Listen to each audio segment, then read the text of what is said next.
Hey guys, welcome back to episode 2 of our communication series. Today we will discuss communication in the workplace. Fun. I'm Aisha, I'm Sarah. and we're hard pressed. That's us. It is we. Why did we decide to include work in this communication series? I thought it'd be a good one to talk about because I didn't actually know much about communication in the workplace and how crucial it can be to be productive. Mm-hmm. So I think this is a very good topic to touch base on because not a lot of people know how to navigate difficult conversations in the workplace or really just communicate with their peers, their bosses, their clients, and all that stuff. I think one thing for me was that I noticed that I communicate very differently in my personal relationships versus my professional work relationships. Mm-hmm. And I was really interested in why that is, what factors contribute to my ability to more easily or maybe, having a harder time, difficulty communicating in the workplace versus personal or vice versa. Mm-hmm. I figured with both of us in management roles, having done, we're also both still employees as well, but having done the management and the employee side of things, we've got some experience in workplace communication. Yeah, To this point. absolutely. We both took on new roles this year. Like you said, more management roles where we're in charge of not only our tasks, daily tasks, with more responsibilities, but also in charge of people. So it's a different realm to be in because you're having to monitor and make sure everyone's doing what they're supposed to be doing. Would you say that your communication has changed? And if so, how has it changed from from an employee to a president of a company? Absolutely. Oh, man. I've been forced out of my comfort zone. I am naturally a pretty direct person, but I found that I was having a hard time being firm with my expectations, with discipline. So I really had to look inward and think to myself, what is it that my managers have done in the past that's motivated me or helped me? And what am I not doing to reinforce the expectations with my employees? Right. Why am I having the same issues happening multiple times? Is it because I'm not communicating clearly? Is it because I'm not providing an environment that allows my employees to achieve those expectations? Or is it the employee? You answered part of my question. Okay. But what was the shift that happened? What was the shift? Talk to me about your communication prior to becoming a president as an employee at the company versus, I know you're saying you had to be more direct. But compared to what? What were you not direct about before? Tell me the shift. I didn't need to be direct nearly as often. I didn't cause issues as an employee. When I did cause issues or when there was something that needed to be fixed, I pride myself in the fact that I take constructive criticism well in the workplace. Let's clarify. I wouldn't necessarily say I wasn't direct because I was. I definitely felt a certain sense of confidence in myself and my experience in business and just my intuition. And when I say experience in business, I watched my dad grow businesses when I was young. He's a very successful entrepreneur. And so I had a good example of what it looked like and, how you should act if you want to be a leader in a work environment, even if you're not yet in a leadership position. And so I was direct in the sense that when I felt that there was a better way to do something, I voiced it. I would say the major shift came while I was learning and am still learning, but the first, say, 6 months of becoming president. So now we're coming up on almost a full year. Crazy. It is crazy. And I feel like I've learned so much because I've actively listened to podcasts. I've watched management, TED Talks, things like that. I'm learning. I'm trying to learn. I am aware that I have room to grow and that I can change and that I need to change. What about you? This position I'm currently in as a team lead is my first leadership position. And the biggest shift for the first time is having to deal with people, with like peers, and having to talk to peers about their work performance. That was something I didn't do before. In terms of how I communicated, the biggest shift is learning how to communicate constructive criticism to my peers. That was one of the main things that I had to learn, because my communication hasn't really changed in terms of from being an employee to a lead position. I still talk to my team members the same way for the most part. There's a little more accountability. That's the difference in this new position. And a little more fine-tuning in the delivery, especially when it's constructive criticism.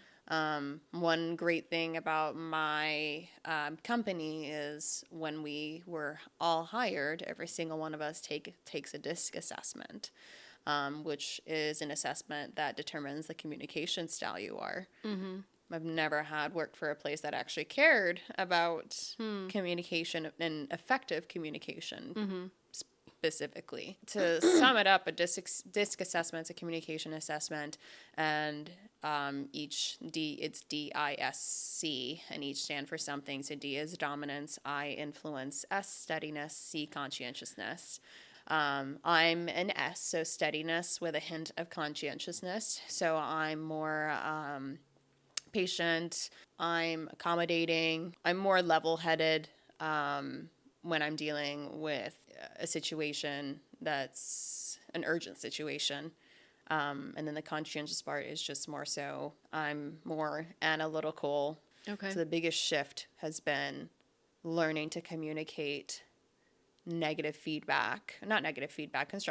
criticism, really, and tailoring that delivery to fit that person's communication style has been the biggest shift. Okay, so let me ask you this.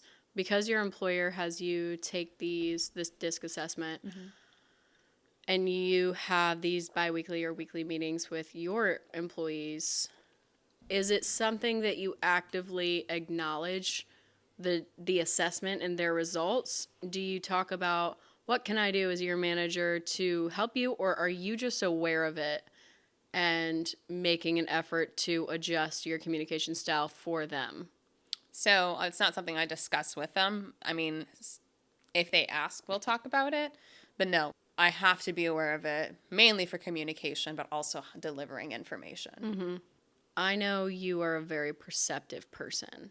So do you think that knowing their results has a major impact on your ability to communicate with them based on who you are, because you are able to understand people more easily and relate to them more easily, or is it a combination of both? I'd say a combination of both. What's nice about this assessment, you're not just one. You're a percentage of all. You're just one percentage more than the other. So it's definitely not my end-all be-all. That's just a lot of intuition, perception, like you said, and really just listening and being self-aware of how I'm viewed and knowing my position in their eyes. Since we are both responsible for employees, one of the biggest things that I've mentioned is dealing with constructive criticism, and when you're having to speak to an employee who's not doing so well. How do you communicate that? So I think I need some parameters. Are they not doing well because... What are they not doing well?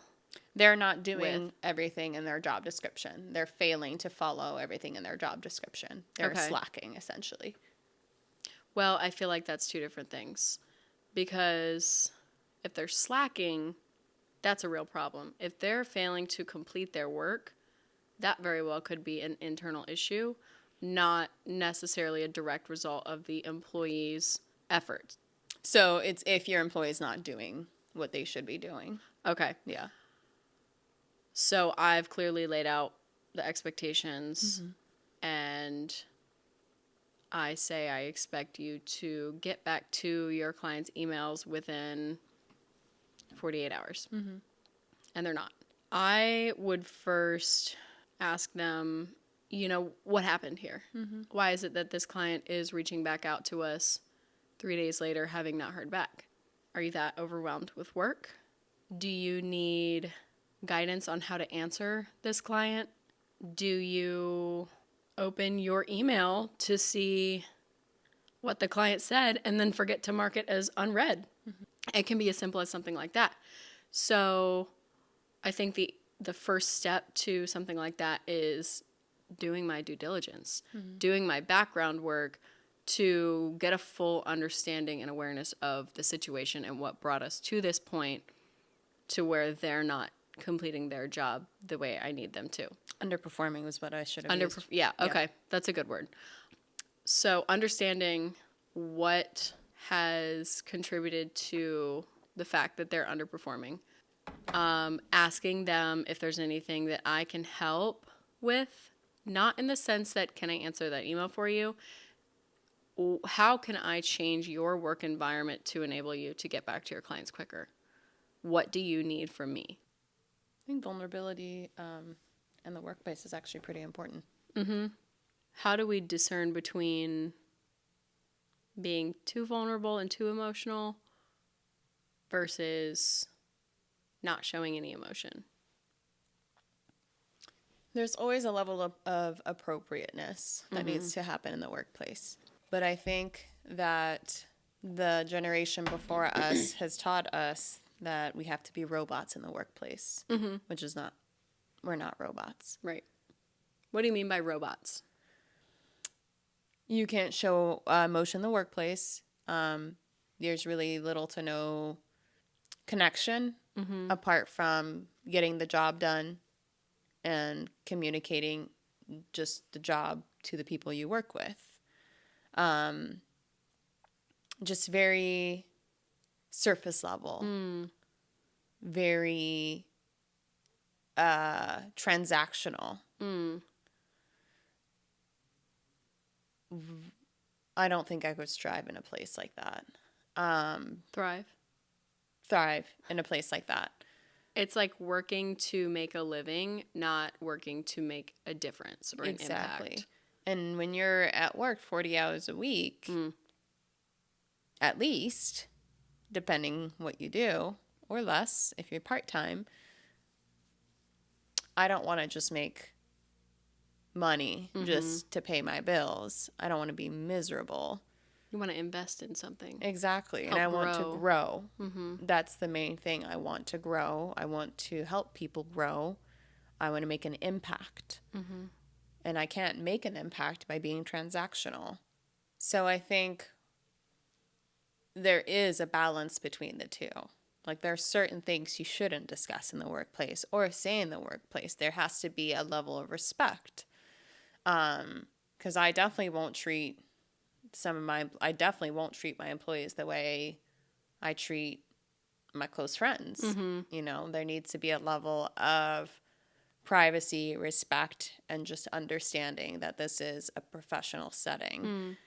And we give our employees the space to talk about the things that they're struggling with and the things that we allow them to be humans when needed. Because I want them to know that the mindset or the things we were taught in as our generation entered the workplace is that you couldn't show emotion in the workplace. You couldn't have, you're not supposed to bring home with you to work. If you lost a family member and you have to work to pay your bills, you're going to go to work. I'm not going to expect you to not show, to be a robot and not show that you have some hard things you're dealing with outside of work. I expect you to be able to have the self-awareness of I can work in this state or I will not be productive. It's a detriment to myself and patients. I actually shouldn't be working. That's my expectation in those moments is discernment, whether or not you're able to successfully do your job. Yeah, I really struggle with that. I think as a whole, the work environment that I'm in every day is we have a much harder time because it's for our listeners. I'm the president at an entertainment company. So we are the go-to in our area for a lot of major entertainment related needs. And that has cultivated an environment where it is very unclear what is appropriate and what is not in the professional environment because we like to have fun. We're in the entertainment world. We do parties for a living. So it's been very difficult to find the line between having fun and, being able to have a Christmas party with your employees and have a good time and, offer alcohol there at a work function. But it has put me in a difficult position and forced me to evaluate, okay, what do I specifically want to partake in when in those environments and what do I not? You brought up a point where you talked about needing your employees to tell you when their personal life is going to affect their ability to do their job effectively.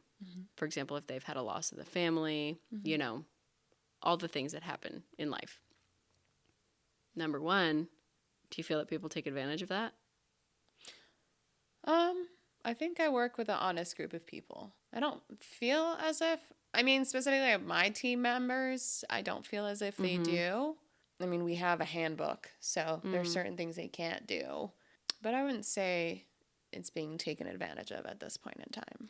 So I think what I'm getting at is I have sometimes unrealistic expectations when it comes to what I think my employees should be able to work through.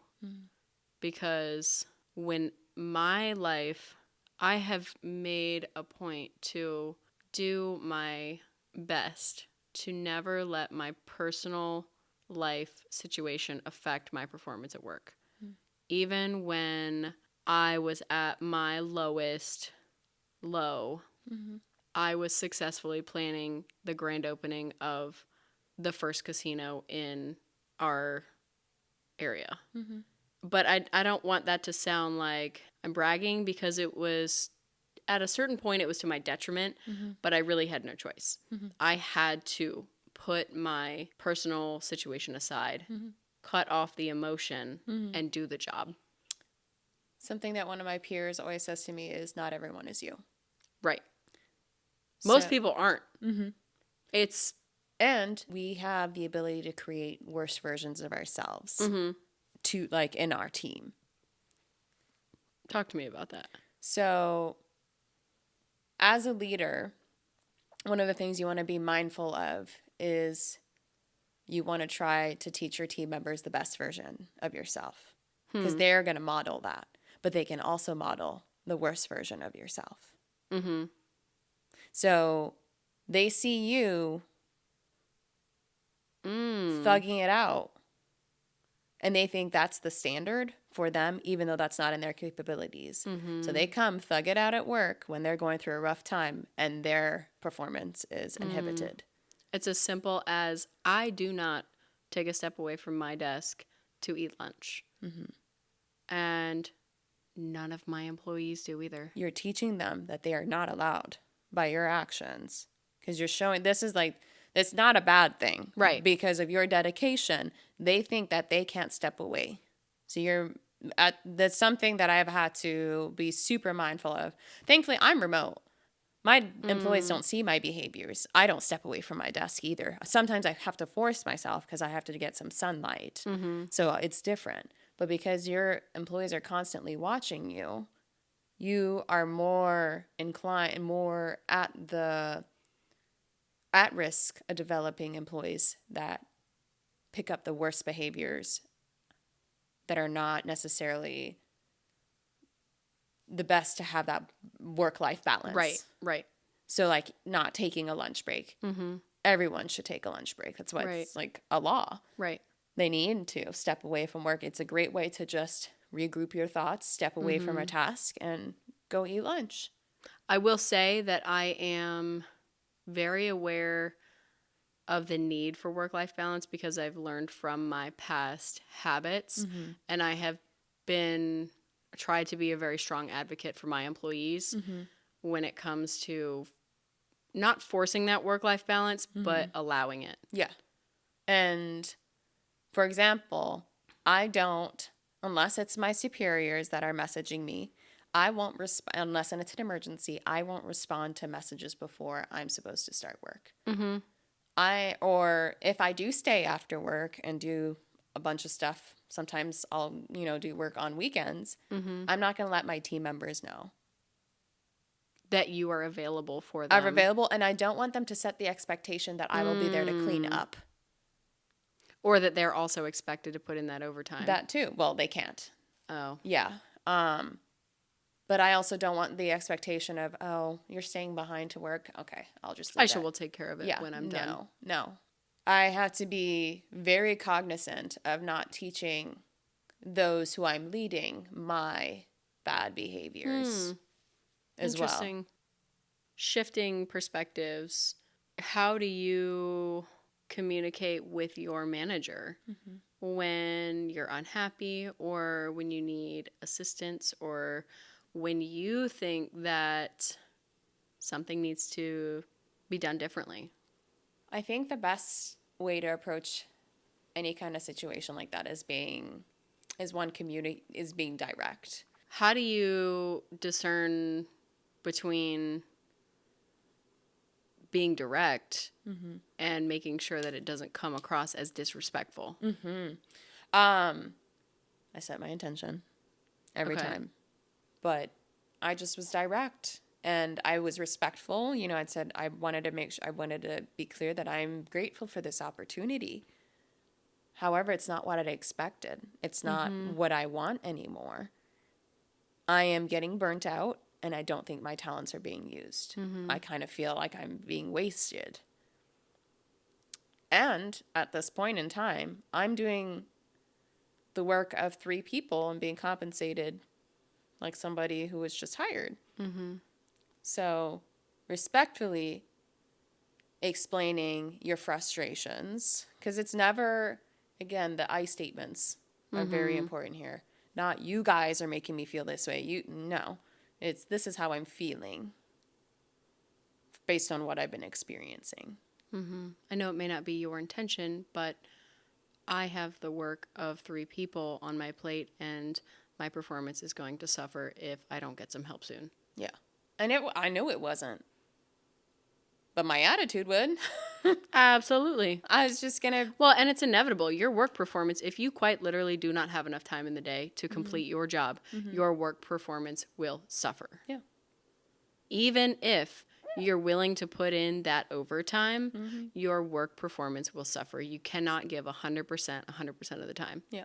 So having the conversation, not being afraid, this is actually something I've been thinking about. I feel like innately as women, we are afraid to demand what we want and what we know we need and what we deserve. And sometimes you have to deep dive inside and find out and remind yourself of your worth. Remind yourself why you got the job in the first place, what your employer saw in you. They want you there. So if after some time you deserve a raise or deserve more, speak up. You deserve it. Yep. They hired you for a reason. You deserve to be in that position. However, let me make this clear. Most people are replaceable. Absolutely. So don't take that, know your worth and fight for it. Absolutely. But approach that conversation in a way that remain humble. Yes.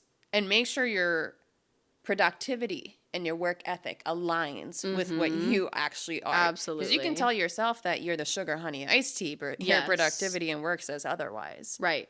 That you So you're are the delusional, greatest at talking to essentially. clients, but all your clients say your customer service is poor. Exactly. So have the self-awareness to know your productivity and work ethic. The growth mindset. My boss says that all the time. I like that. I respect the hell out of her. Yeah. Well, thank you guys for joining us today. I hope you found this conversation insightful and helpful, because I genuinely believe that these are things I know I wasn't taught. Yeah, absolutely. So we're hoping you can pick some tools or some information in here that's actually helpful and that you can apply to your workplace and to your daily job.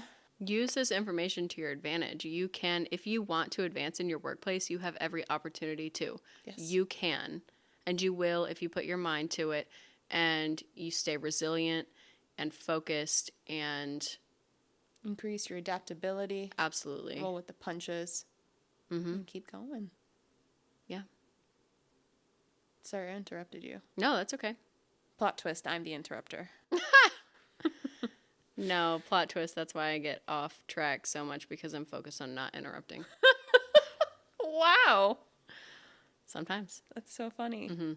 Thanks for joining us, guys. If you want more of this, like, subscribe, share this Because sharing is to caring. all your friends. If you have any questions, feedback, comments, insight, or anything like that, feel free to email us at hardpressedpodcast@gmail.com. And if you like what you heard, like Sarah said earlier, like, subscribe, share on, YouTube or Spotify, Apple Podcasts, wherever you listen to your podcast. Subscribe, follow us, Get to know us. engage. Yes. We want your feedback. Yes. But thank you guys. We will see you guys next week. Bye-bye. Bye.